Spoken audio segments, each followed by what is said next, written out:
And we'll call the meeting to order. It's our committee of the whole meeting for April 21st. We have 4 new business items, so I'll ask for a motion for the agenda as presented. Councillor Fox makes that motion. All in favor? Any opposed? Motion carried. New business D1, Town of Fort Macleod flag. Tell us more.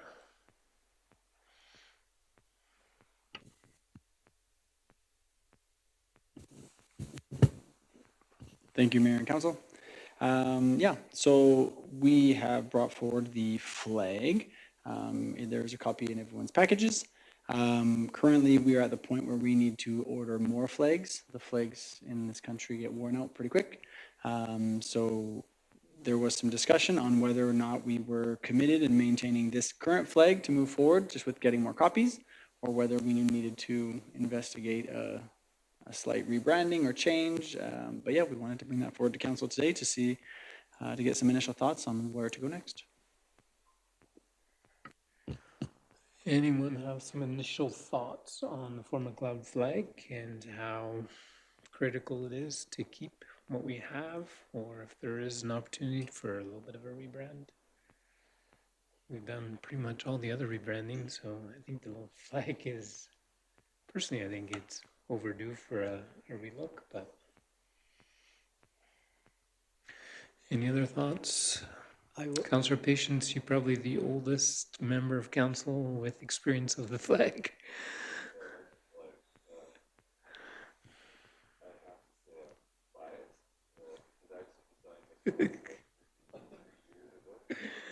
How long, sorry? If I recall, it was early 90s, late 80s. Yeah. So I'm a bit partial to it. I will say that for those that don't know about flags, that a lot of towns put their name on the flag, but flags are seen from both sides, and when you do that, everything is backwards on the other sides, which is why there's no Fort Macleod on this flag. Other than that, it was something that was done at the time based on the requests of council and staff, and it's stood up well. So I'm not sure we have to change everything all the time, but that's just my opinion. Can you tell us a little bit more of the story behind the flag, perhaps? Well, really, they wanted to symbolize the three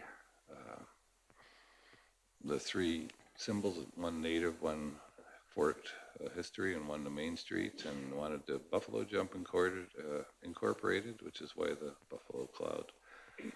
Town coat arms, obviously the province's flower with the rose, and some fencing from the fort fence. So it really is, it's not complicated, but it does say Fort Macleod. It sort of always has.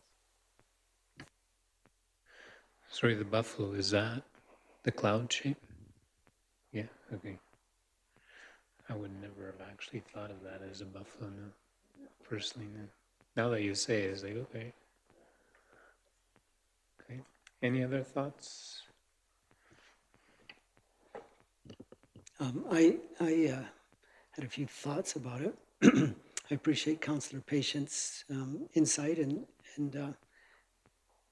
in many ways, I can see why it served that purpose. I'm a little bit sensitive about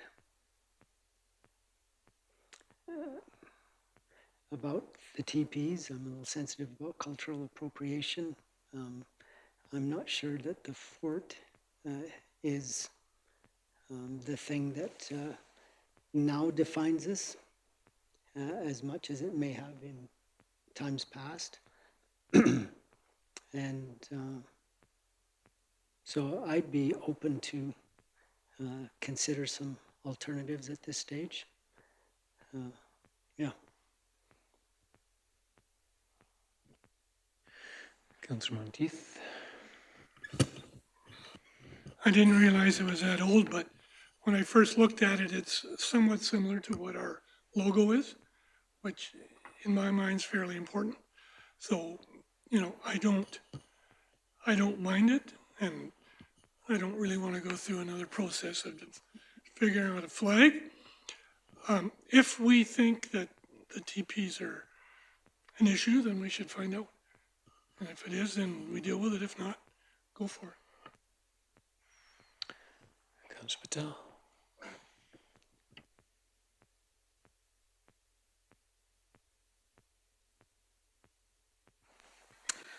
I personally don't have any issue with the same flag. I do think the fort should on our town's name is Fort Proud, so just that thought. Anyone from our left, Councillor Fox? I figured you were going around anyway. Yeah. I have no issue with the current flag. I don't know if everybody would be open to it, but doing maybe a community contest to see if somebody could maybe design something that have parameters around what to include.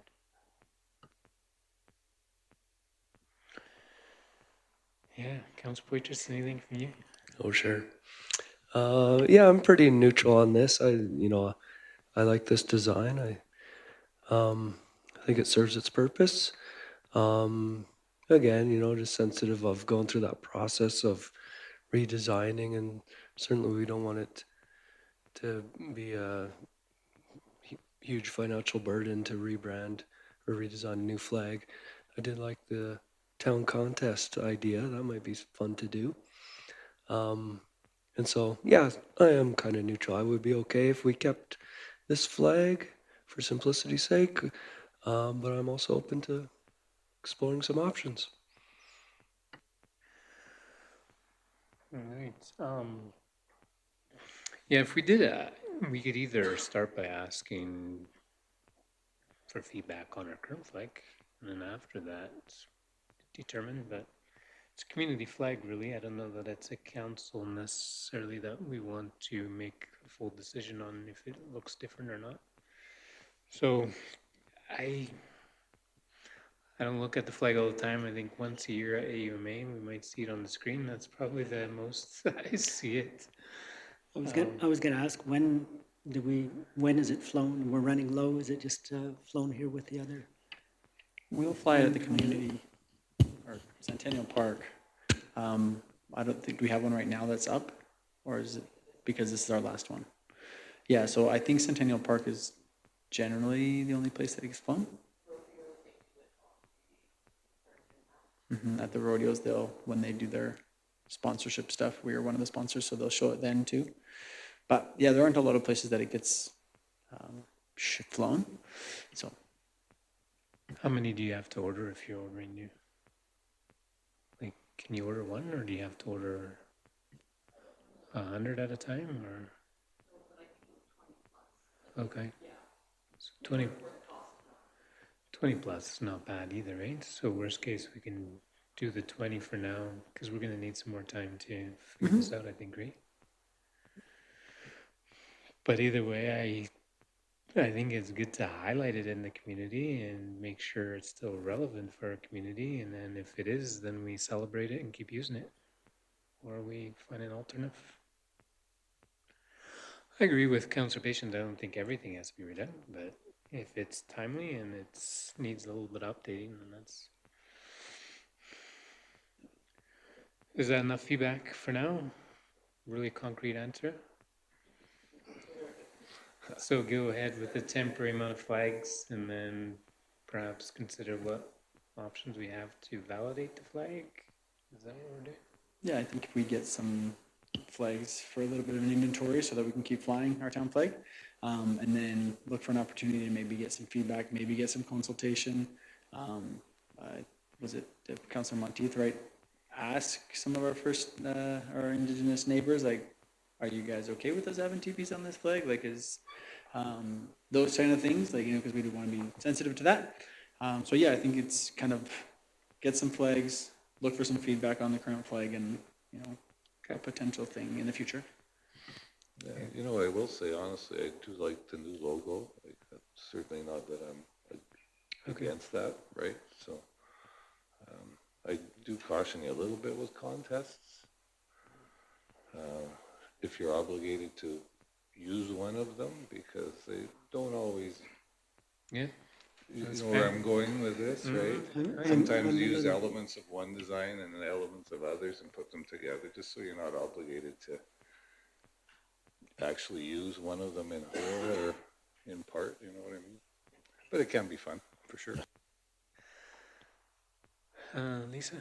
On the contest note, we are looking at starting a replacement of our summer banners that go up on the Main Street poles. And one of the things that we had talked about was doing a contest to have some new either photos or art put onto those banners. And so that might be a good place at something like that rather than an official flag or something along those lines. But that would be a great place to get some extra community engagement and art out there.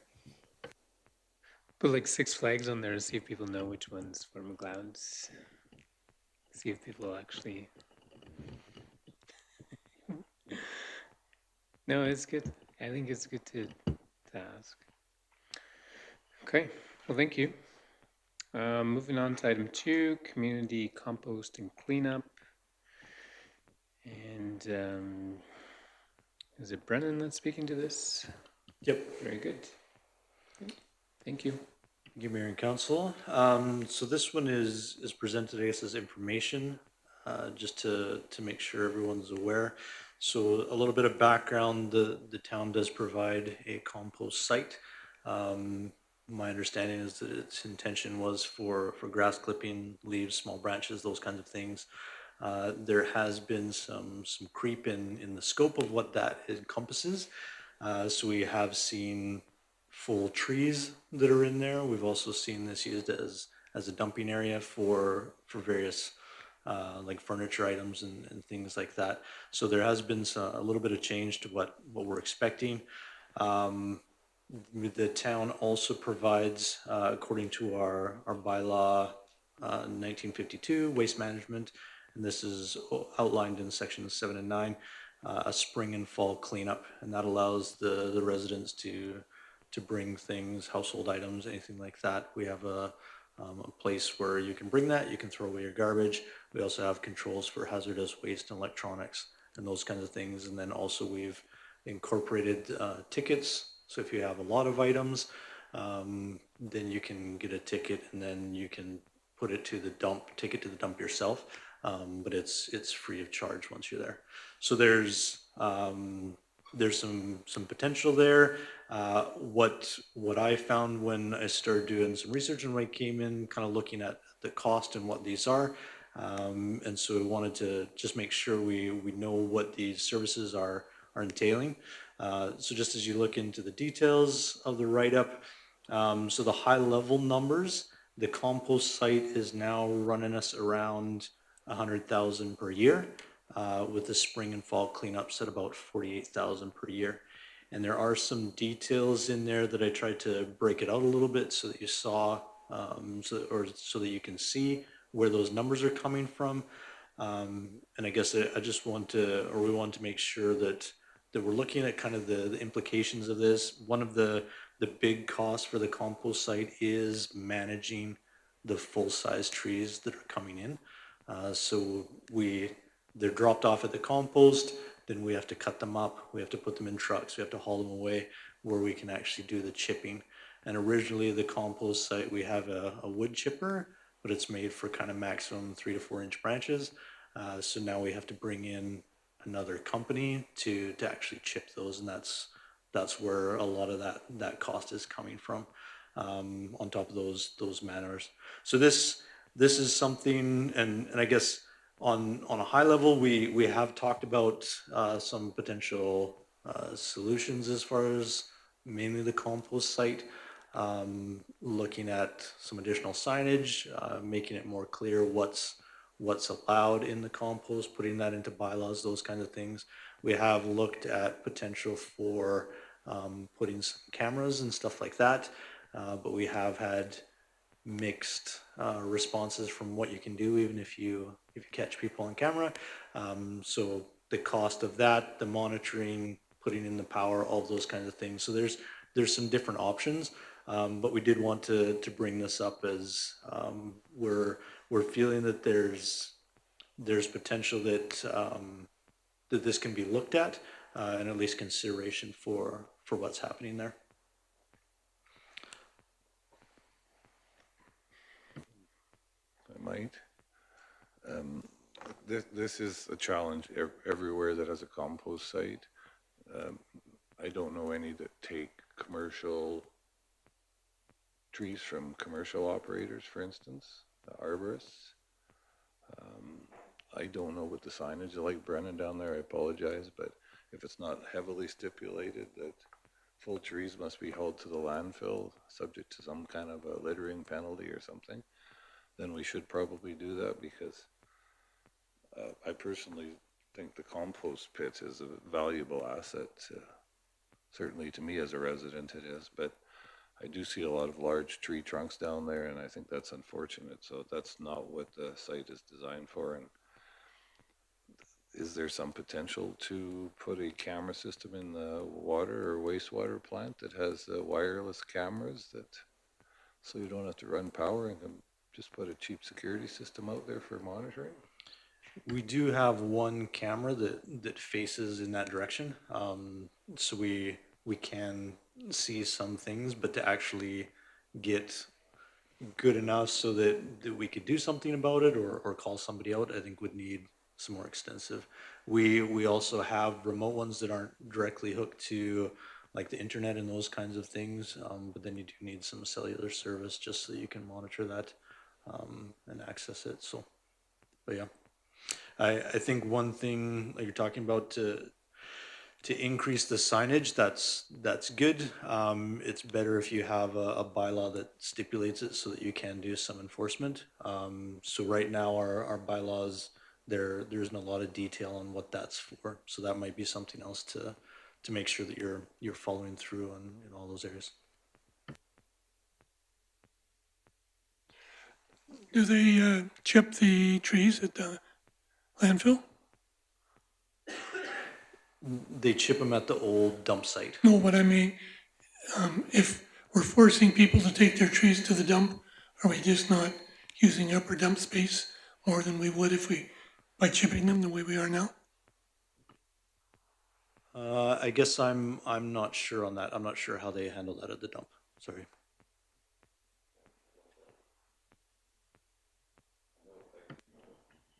I do know that the town hauled a whole bunch of stuff up to the trees up to the landfill just recently, so, but I don't know the disposition of them once they get there, unfortunately. Perhaps someone that's been on the landfill commission longer than me would know. That was Gord. So right now they go to the landfill, and as far as we know, they go in a pit? I doubt they would chip them at the landfill, just common sense, but I don't know.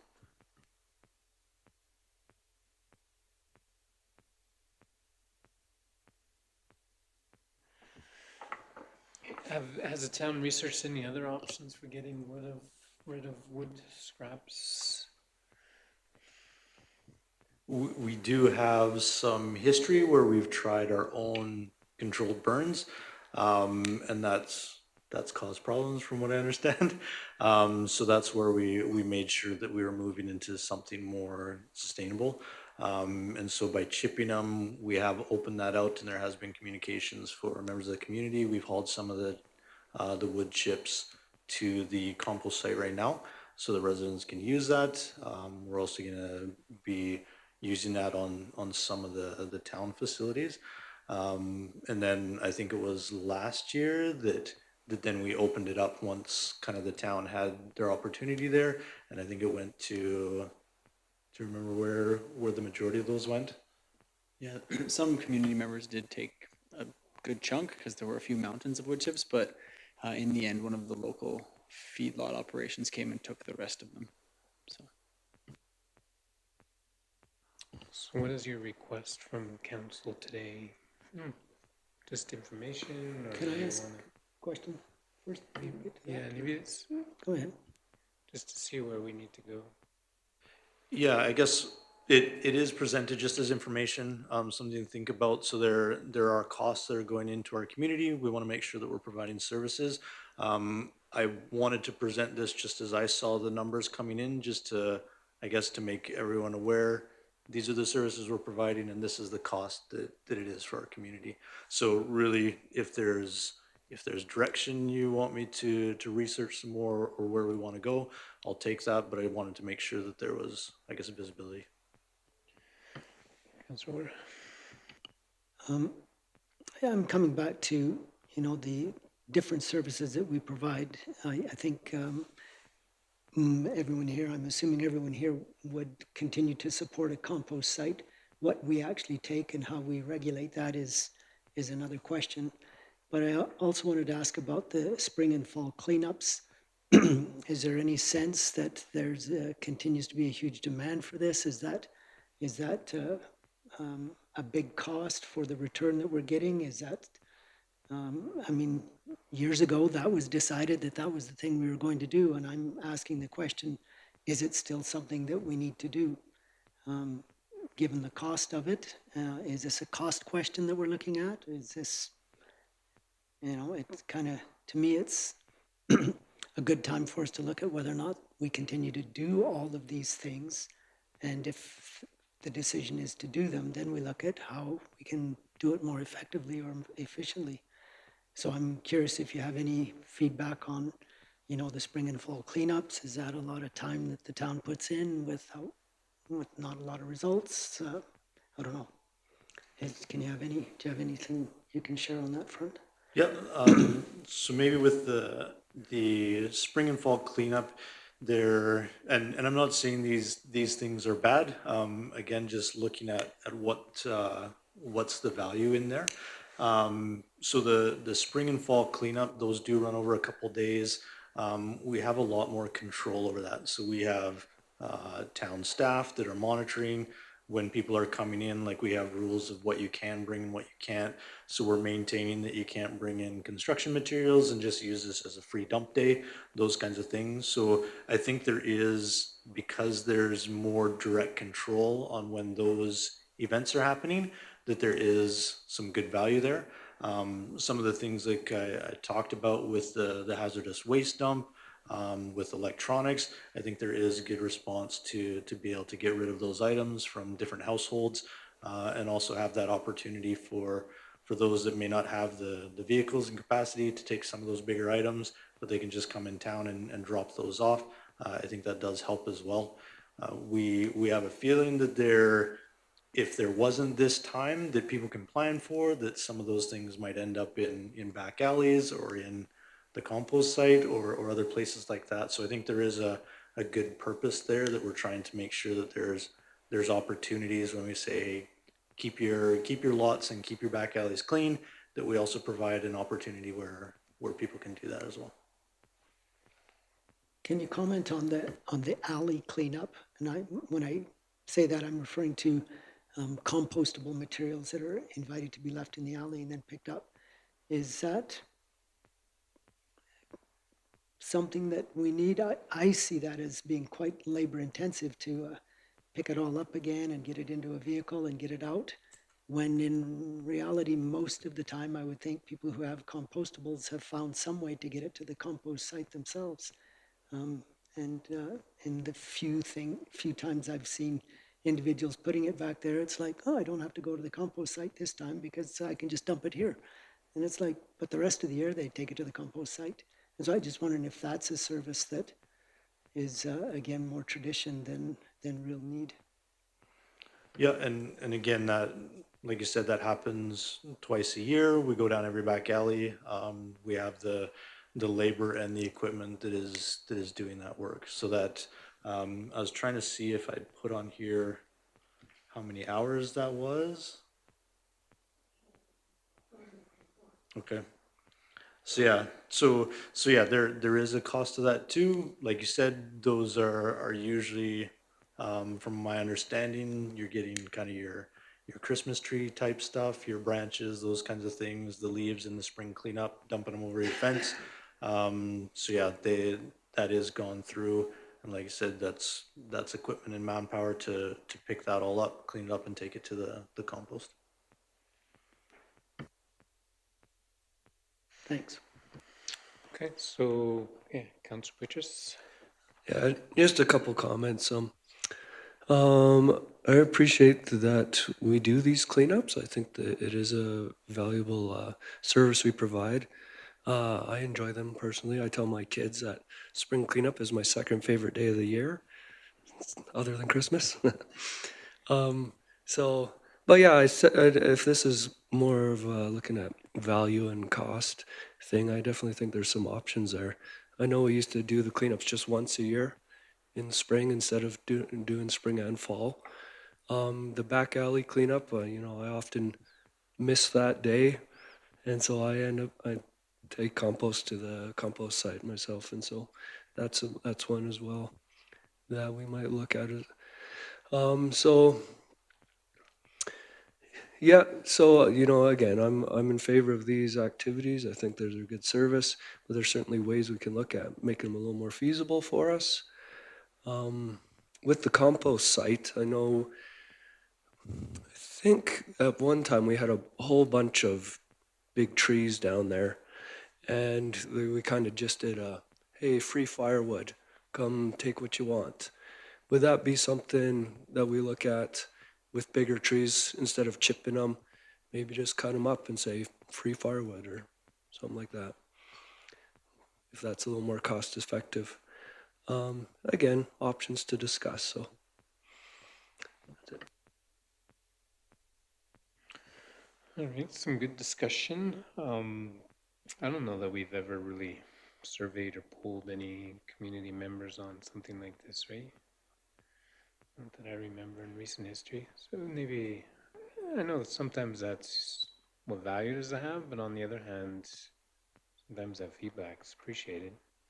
So maybe in the future, if we're doing a survey, we can tag this along with it. Mind for some feedback, Councillor Monteith? I think there's two aspects of it. One is a service to the community or residents that they can get rid of it. The other is if we don't have these services, I hesitate to think what some people will do with their crap. I mean, we just have to look at the recycling bins we used to have. I mean, that's disgusting. Even now they're jammed. So I think we have to make it easy. And so I think these services are very important if we want our town to look nice. Yeah, and I'm sure we use Voyant alerts when we do the back alley cleanups, right? So everyone that's registered should get a notice that's coming around, which, as long as people, we're doing our best effort to make sure they're aware of the service. If they're going through the back alleys anyways, I mean, it doesn't take much more work for one more residence to add in. Any other feedback, comments on this? I imagine this is more kind of a discussion for the next budget cycle, or, If I might, Mr. Mayor. yeah, just see over that first. Yep. Yeah, I mean, this is just so that council and administration recognize the costs that do go into it, right? It's one of those things that have been historically just happening. So I do appreciate the work Brennan's done to kind of capture the cost that it is to the town. I think, each one of these things has some value. I had to say a bit I guess with a bit of tongue in cheek, that we pay more for our compost than we give to the Empress Theater. Just looking at the value that the town is spending on these things. And so I do appreciate the conversations that have been happening here. And I think definitely one thing we need to do is signage and stuff for the big trees. That's just an absolute do not pass go. And so we will be bringing forward some ideas for some bylaw so that we have some teeth on that, and so that we can say, get some footage and some video footage and signage, and that will deter a lot of our honest residents and businesses. But ultimately, yeah, I think understanding where the value lies in this is a good practice now, just to make sure that we're spending the dollars wisely. Councillor Patience. Thank you. I kind of agree with everything that said. Councillor, I think your point's really valid, that if you miss the pickup day in the alley, you gotta drag it down to the compost yourself. It's true. I guess the one side effect of it all, though, is I can say the alleys are like extremely clean in town. That wasn't always the case, right? And I think this is a bit of a reciprocal effect of that.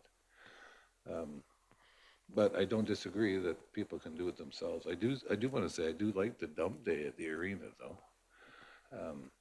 we used to find that people would pile the crap in their yards because there wasn't enough for a truckload, or, they needed their son to bring the truck or whatever. But it would be there for years sometimes, right? And when that program was started, it did alleviate a lot of that, which I thought was very helpful, but that certainly does come at a cost. I think these are all good programs. They just have to be well managed, and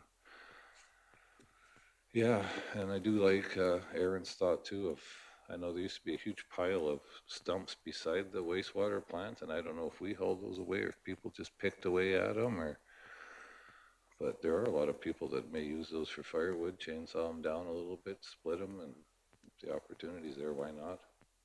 Yeah. Okay, very good. Any other thoughts, comments on this? Appreciate you bringing this forward, and we'll definitely keep it on our minds. Moving on to item 3, pathway updates. We have some feedback on the proposed pathway ideas for the year, and we'll again ask our Director of Operations to present. Thank you. So again, this one, as of right now, information, things to be thinking about. I know that council has asked a little bit more about foot traffic, the flow of people, and what we have kind of coming up or what we're envisioning. So this is, again, for information, just to look at what we have been looking at.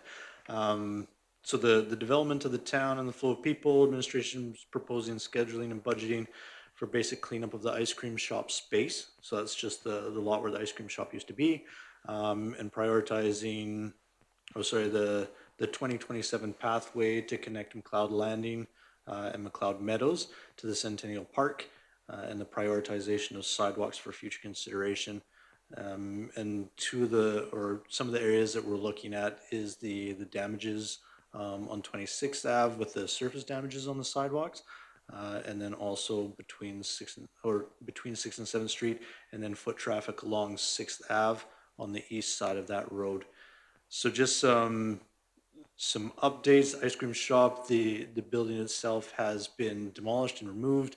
What we're proposing for this year is that we make, and I believe that facilities has already done some work, just a gravel path that kind of connects these sidewalks to the pathway that goes behind the Stevens building. And so we're going to look at that and do some basic seeding and cleaning up of the area where the ice cream shop was for this year, until we can get a firm plan and get some input on what we'd like to see in that area. And then eventually we'd like to pave that short stretch so that our pathways are connected in those areas. The pathway proposal, we are looking at doing a connection of, like we talked about with McLeod Landing and McLeod Meadows, to connect those routes, and then to put a pathway over to Centennial Park. So we have this drawing here, essentially bringing an asphalt pathway that we can connect those areas and move them up into the Centennial Park area, and again connect them to the existing sidewalks and things along those routes, so just south of the hospital there. There are some things to consider there as far as that goes before we can move forward. Because that's right along Highway 3, we would have to be working with Alberta Transportation, with the hospital as we go right across their properties there, looking at McLeod Meadows, making sure of how that connection works, those kinds of things. But we do believe that would help with the flow of people, both with the influx at McLeod Landing, but also with McLeod Meadows, and kind of making that connection to the other pathways. And Can I ask a question? yep. Question, yeah. Yep. Could I ask a question on this before we leave to the other ones? Would we be looking at some kind of a crosswalk over 8th Avenue on that proposed pathway? So the pathway that's coming from McLeod Meadows, and then it comes over 8th Avenue, then you pick it up, look around the hospital and over to Centennial Park. Yeah. Would there be a crosswalk there or something of that kind? I'm not sure if I understand where you're, sorry. So Yeah. the pathway proposal that wraps around the hospital going over to Centennial Park, you've got a pathway that's coming out of McLeod Meadows, and then it comes to 8th Avenue. And I'm just wondering if we somehow facilitate the crossing of that street, because there's really not a pedestrian crosswalk anywhere along 8th Avenue. Yeah, so that was the thought, that we would just put a pedestrian crosswalk there. Okay. Yeah, and what we were trying to do was move it away from some of the busier intersections on the highway, give room for vehicles that are turning and moving along those areas, so that there is some visibility there. And so that's why we tried to place it away from kind of the traffic areas where people are coming in and out of there. On that same one, like if I was walking from McLeod Landing, I cross 8th Avenue and I want to go to the skateboard park, I think we all know what everyone's gonna do.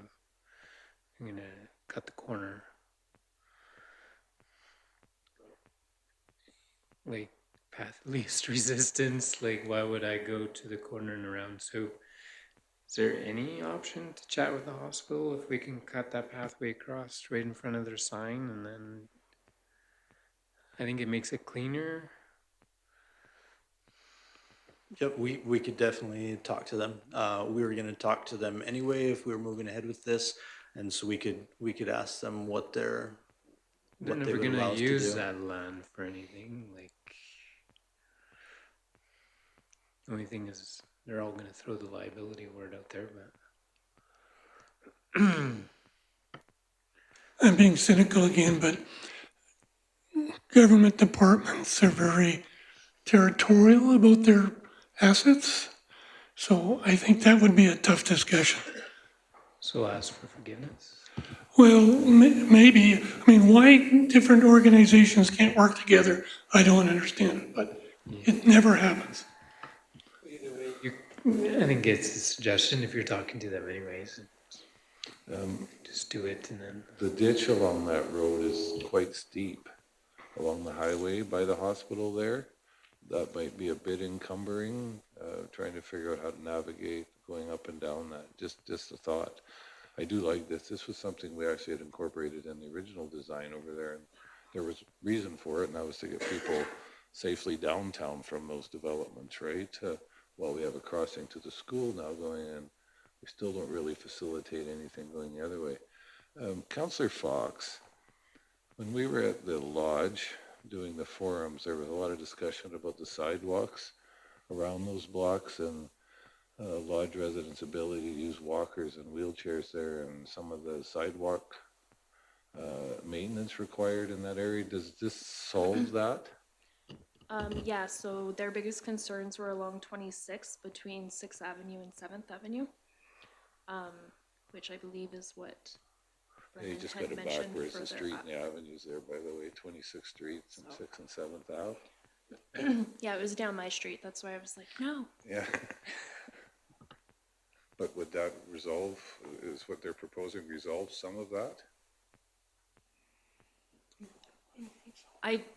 Sorry, I missed some of the conversation, so I'm I not just started, 100% so, sure. I know that it was in front of your home, but it was around that entire block, was it not, where they were complaining about sidewalk maintenance? It looks like the, at the intersection of 6th Avenue and 26th Street, that southeast corner, this looks like that will be new sidewalk on that corner, so I think that was one of the concerns they brought I up. think so. And then, yeah, and then I'm not sure about the rest of 26th Street along your block there. If there's more on the existing sidewalk that needs to I'm be not sure, repaired. that's why I was asking Councillor Fox, I'd like to pry on your local knowledge of that area. And I know there was complaints about it, and we did say that, you know, that is something we should look at, because they are a little bit inhibited when it comes to walking, and if we can help that out with our seniors, I think that would be a great. Yeah, I think most of the concern was along where people's driveways were, just becoming gravel instead of a sidewalk. Anything else, Brennan? Yeah, I guess just while we're talking about sidewalks, so that was kind of a pathway that we were proposing. The sidewalks, we do know along Sixth Avenue. And sorry that I messed up the 26th and 6th and 7th Ave. But there is, and I think it's all the way back almost to the high school where we don't have sidewalks on the east side of 6th Avenue. Some of our more concern was around Main Street and in between the one-ways, kind of in that area. And then again, there is options to look at that, and we have looked at the sidewalks that you're talking about and the surface damage. Because it's not a safety item to normal walking, but we do recognize that it makes it harder if you are using a walker or something like that. There is some difficulty, but yeah, those are options. And I guess presenting here, we're looking at what might be the priorities that we can look at trying to budget and timeline out. So those were considered in this. So yeah, that kind of covers what I wanted to talk about here, just to, I guess, let council know, we are looking at these areas. These are the kind of the focus that we have right now.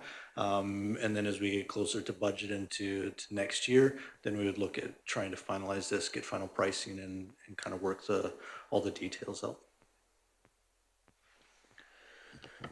Yeah, very good. Any other comments, Councillor Ward?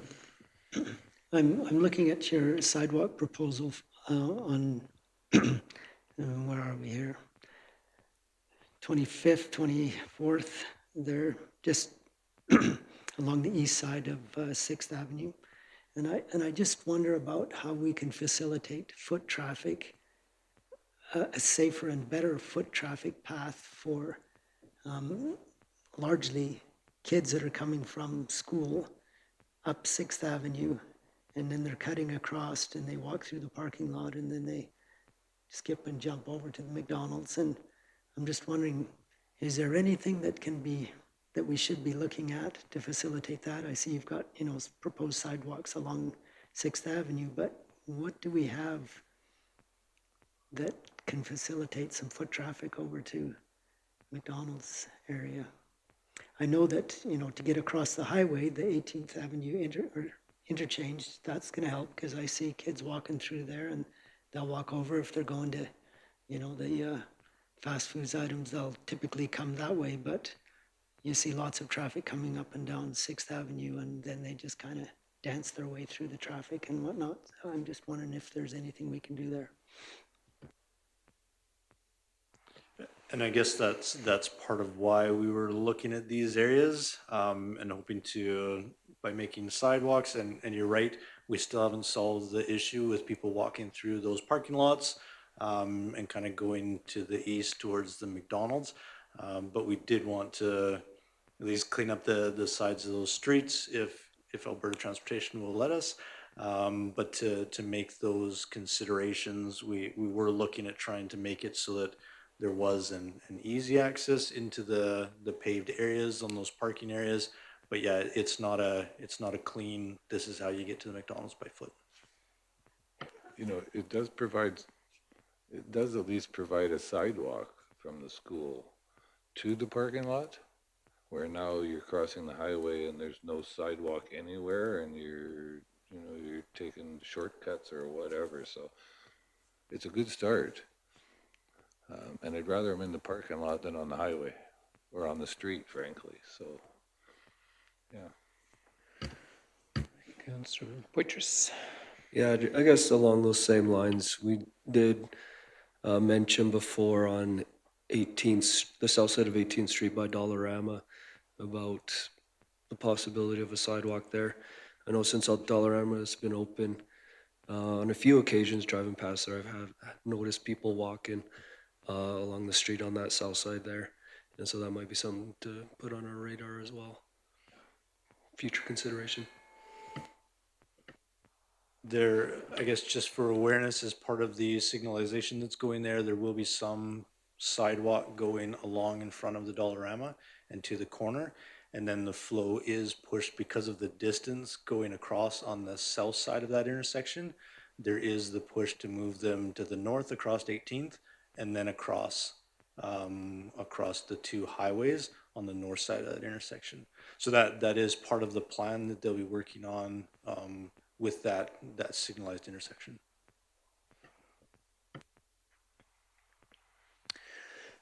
Yeah, I think that all looks good. I think some of the technicalities, I know, for example, 19th Street and 6th Avenue, technically those sidewalks shouldn't curve in because there's no road there. That's private property.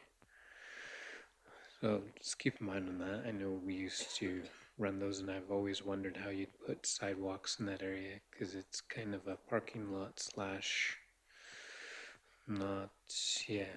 It's not going to be easy putting sidewalks in there, is all I'm saying. Yeah, otherwise, looks good. Between 22nd and 23rd, is there sidewalks on the east side of 6th already? I think there was a couple blocks that had some sidewalks.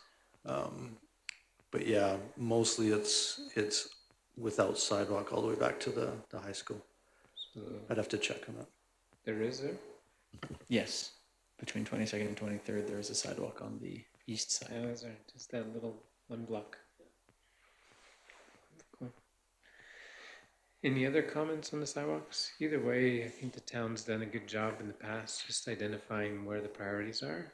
Is there any specifics on this project that you're concerned about, or is it just more information right now? Any feedback on what roads you'll be asphalting this year? Yeah, so Resurfacing?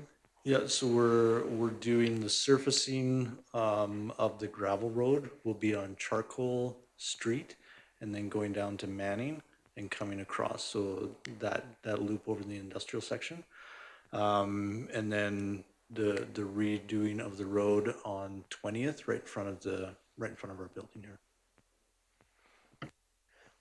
I think the reason why I asked with stage 1A, do we have plans to asphalt the service roads that would be going to the UFA auction market?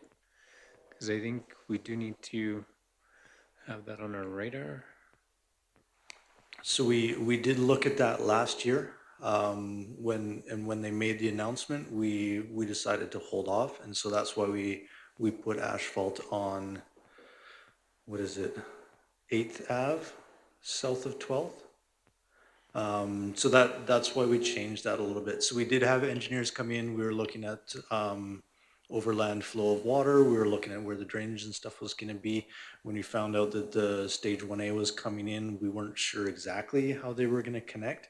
And so we didn't want to pave something and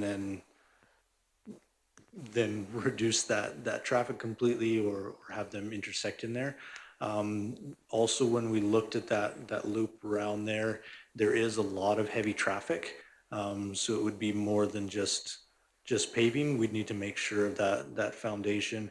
We're also talking about even potentially putting some concrete curbing just to make sure that we weren't breaking it up because of the amount of accesses from the properties to that road. So we didn't want to just pave it and then have it all blown out. Okay, very good. CEO Burdette? I guess the only stage 1A plan that we've had to date, just kind of for information, does show that the UFA auction market piece is cul-de-sac or off. It's not actually joining to that. And I mean, we've looked at this, but it was a while ago. And Brennan mentioned some of the complexities of, because right now that road's pretty much like a parking lot. I mean, it's a road, but it goes right into the parking lot of the auction market. So while it is something that will definitely be looked at, it's not going to have that immediate connection to the stage 1A adjustment. Just reminding council of that. Okay. Any other comments on sidewalks and pathways? Just tagging on to that last conversation about paving of that road, if I can use that term. Again, I think about those are improvements as to what's there now, and I know that we've talked about it in the past about improvement levies. and having that conversation on some of our work. I think there's some consideration for that kind of a process to be considered on some of these projects.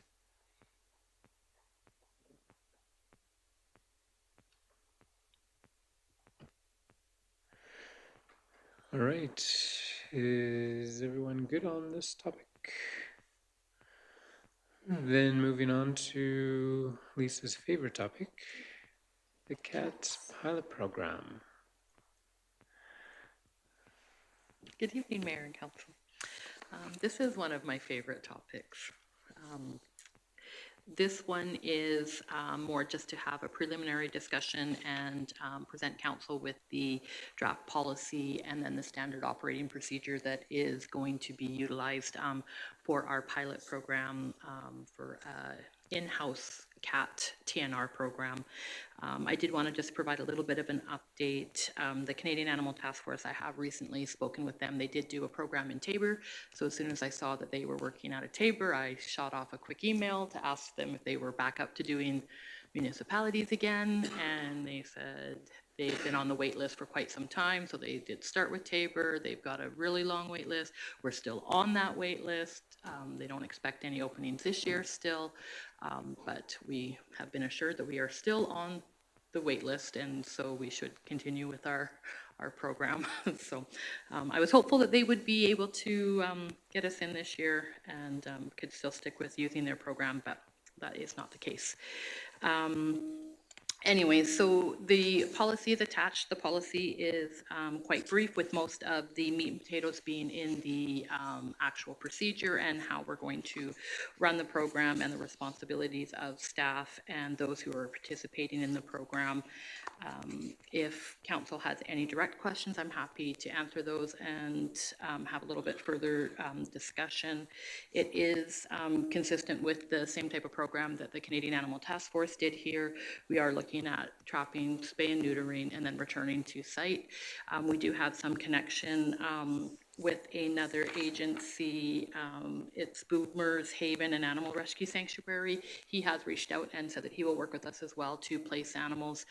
So if we have kittens that are able to be placed, he'll help with placing those kittens and helping them be placed rather than just going back into the community. So that's always a good thing as well. And I imagine that we can work with some others as well to make that happen. But yeah, happy to have a little bit more discussion. Very good. Any comments on this, Councillor Patience? Yeah, this is one of my favorites too, honestly. And I recognize the challenges with implementing a program and maintaining it. So please understand where I come from. I know a lot of communities do allow trapping. You have to sign a waiver sheet, basically with instructions on how to humanely manage traps, et cetera, et cetera. I also know the challenge is getting rid of the cats, especially ferals. So did I understand this right when I read it, that under this program we would trap cats with collars or whatever, would obviously probably return to the owner, I would assume. But feral cats would be spayed and neutered and just released back into. So that solves like one of the problems, but it doesn't solve the other problem. And you all know by now that I live in an area with a lot of feral cats. And just a brief example was last fall we had fiber optic trenched in from the alley to our house. And the cats have literally trenched down to the fiber optic line. And I have a 20-foot by 3-inch litter box as a result. I can't keep them out of our yard. And it is very frustrating, not just to me, but our neighbors as well. And most of these are feral. So yeah, it would be nice if we could find a way to not only spay and neuter, but get rid of them. Because as long as they live, which is years and years, they're still going to create property damage, etc. So otherwise, I think I'll have to sell tickets to cat fights outside my window. It's not just fighting, doing other things outside there too. But anyway, I do appreciate the fact you brought it forward, and I do think if we can do something, I appreciate people love their cats, but a lot of cats are quite a nuisance and challenging to deal with. Do you feed them too? That's hard to hear. That's not good. Councillor Poitras. Yeah, I can back up Councillor Patience there. I drove past 16th Street last week and I counted 6 cats in that lot across from your place, and so it's an issue. I do have a question, kind of related to this. I know that there was a Facebook post about a lady who was quite upset because she thought her neighbor had trapped her cat. And I know that there are people in town that are putting traps in their own backyards to get these feral cats. Does administration know, are there any laws or regulations about trapping on your own property? And you know what, because what's the threat, like I'm calling the cops on you and stuff like that. So You are allowed to trap on your own property. It's the way that you handle a trapped animal that then comes under either criminal or animal safety, SPCA, that type of thing. So while I wouldn't encourage because again, it depends on what are you doing with that cat once you do trap it. But yes, it can be done. It's just more, what are you doing with the cats after? Are you looking for an owner? Are you trying to return it to its home? Are they feral, and are you relocating it then to a safe environment for it to return to, or be, dropped off to? One of the things with this animal rescue sanctuary is he has reached out, and I have shared his contact information with a few local people as well, so that they can reach out to him privately and work with them on their own and not necessarily through the town. But he will help and come and do stuff like that. So I have reached out and given that contact information to them when they've reached out for it. But it's both the feral cats, the owned cats. I think that the community sees cats as, a lot of them anyways, as just being able to open your door and let your cat go out and then they come home. But it's what are they doing when they're out and about? Are they staying on your property? We do really try and keep dogs on our own property and contained within our own property. And cats can be just as much of a nuisance to property and property damage as dogs can be safety-wise and, that sort of thing. So there is a balance. I don't think any municipality that I have talked to when we talk about these type of problems has a full-on solution to it. But the trapping of animals is more incumbent on the person that's doing the trapping to still treat that animal humanely and to take care of it properly. They can't just trap it and take care of it, however, in a nasty way. I don't know what, but anyways, that's kind of where my understanding of the situation is with trapping. Does anyone have any comments on the policy or procedure that's been presented? Councillor Orr? Yeah, I'm looking specifically at paragraph 7, not paragraph, but section 7, the communication and public notification process. And first off, I admit there are lots of challenges with this issue, and we've kicked it around for years, correct? And I'm basically in favor of the direction that you're going, given all of the other factors. One of the challenges that we'll face is that we will inevitably trap owned cats. We have no way of knowing whether a cat is an owned cat or a feral cat, or because we have no licensing of cats, which I've been told is impossible, but I still question that. And so, you've got a line here: the town will not be liable for owned cats that are altered as part of the TNR program. Well, that's a considerable expense to spade and neuter our residents' cats. First of all, the question is, how do we find out whether a cat is an owned cat? How do we return it to the owner who would love to have their cat back? So we've got this challenge with with trapping as to distinguishing between an owned cat and a feral cat. Now, sometimes you can tell, right? You can make a pretty good guess, but there is that issue. And again, I know it doesn't solve the problem, but I still don't understand why we police dogs so avidly, and yet we think that if you own a cat, it can do whatever it wants, wherever it wants, be wherever it wants, and there's no accountability for that. I love cats. I love people who love cats, but it just doesn't make sense to me that as a municipality, we can't ask cat owners to be more responsible for their cats. So what are you suggesting? Well, I'm raising the issue. The question is, how do you deal with owned cats that are trapped? And other than to go ahead and neuter or spade them, and then is there any way that an owner can actually find out whether their cat has been trapped? Will we have an ID system? Will we hold the cat for a period of time? Do we announce so that if individuals have lost their cat, So is your they ask can be connected? to find a community that does cats Well, I know licensing Lisa's well? done a bunch of work with that, and I appreciate that it's a challenge. Sure, if there's any community out there that has had more success at that kind of a tracking, but I guess my question is, with this policy,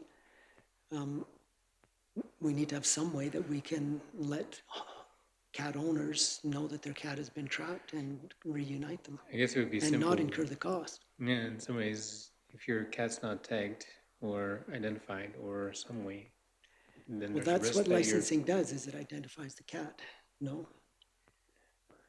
Yeah, go ahead, Lisa. One of the things when I was talking to Steve about this exact issue, and even when it comes to licensing, is cats often, if they get a collar on them, they don't stay on them. They're very nimble and easy to get off. So a lot of times, even if they're licensed, they're not keeping a collar on, and so they're still not identifiable if they're out and they don't have that collar or that tag on them. There was the discussion about cat putting a chip in a cat's, and the town getting a chip reader even for dogs, and it would work the same way on cats. That is something that's not newly come into the market, but something that Steve has requested to look into. So that's not off the table. Primarily, though, we were wanting to start using it for dogs. I don't disagree with anything that you said.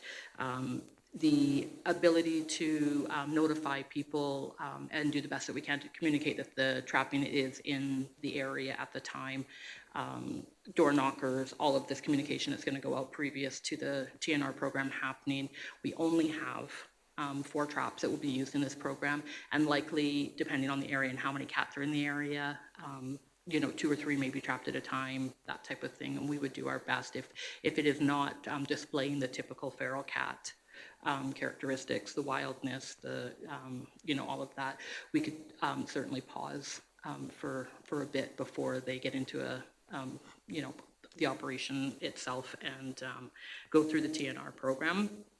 So I don't see that being a problem. All it does is just delay how long, if we're holding them, before we do any of the surgeries, and that's a consideration that, based on the behavior of the cat, that we could probably evaluate at the time. Sorry, I had one more point that I wanted to, and I've lost it now. The last time that we did the TNR program, where the group came in and did 90 some, I didn't get any personal reports myself that there were cats, family pet cats involved in that. So hopefully that trend can continue, and that because we're doing such small numbers in confined spaces, we're not monitoring all over the community at one time. Like if we were to start over in 16th Street area, for example, again, we only have those 3 or 4 traps that will be out, and only during the day. They won't be left unattended overnight, that type of thing. So we're trying to mitigate as best we can. That's the risk is small, you're saying? Yes. Okay. Well, if I might, I could maybe add a little to that. There are actually a number of municipalities that do license cats, both on a required level and on optional levels for those who don't want their cat caught in a trap or in a neutering program or something like that. So just doing a quick deep dive in there, Edmonton, Calgary, Cochrane, Banff, Edson, Drumheller, Drayton Valley, so there's a whole number that could be looked at. And I actually believe there's some municipalities that have licensing provisions that actually will catch cats, impound them for a period of time, and then euthanize them if they're not collected, if they can't find a rescue for them, which has been a challenge, and you'll certainly know that, having dealt with this before, that cats are very hard to place. If you can, that's obviously ideal, but I do know that there are some that just like dogs that are caught and no owners, no tag, if you can't find a home, unfortunately, it's a sad end. But there are some examples, and I don't disagree with David, that is the only way we could ensure that if we have a trapping program, that we're not trapping someone's pet, and if we have a licensing program, at least those pets can be returned. Maybe a small ticket for having your animal run at large, because we have a lot of responsible dog owners, and dogs are not allowed to just wander neighborhood to neighborhood, and it is a little unfair that cats can do that without condition, right? So I would like us to look into it and see if there's some validity and something we can do to alleviate it a little bit for those that are. So is that council's direction that we ask for some thoughts or feedback on what a voluntary or required licensing bylaw would look like for cats? I do think the situation's only getting worse, and when I hear such stories like Councillor Patience, I don't know how anyone can be okay with that. That's just wrong. Councillor Monteith? I realize people expect governments to solve all their problems, but I think cat owners need to look at indoor cats, because that's a whole different ballgame. And I think a campaign to encourage people to do that would make some sense. I don't know how successful it would be. The next step would be licensing, because somehow we have to differentiate between a pet and, if you have a pet and he does get out, then it can be identified. Otherwise, it's, you're relying on things outside your control. And I understand people's ideas about pets, but there's got to be responsible ownership too. So somehow there's got to be a balance. Does that provide any feedback, enough feedback? I'm not sure if it's feedback you wanted. We can continue talking about cats, that's okay. I think the feedback that I want to